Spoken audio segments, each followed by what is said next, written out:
overtime labada po ako ngayon.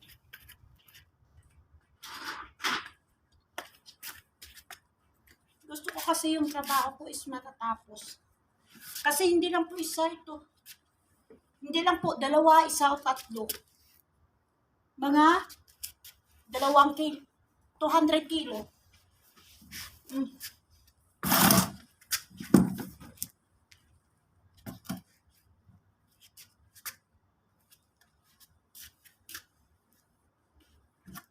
Kaya walang arte-arte habang may oras pa maglaba, habang may oras pa magplancha, I will do my best.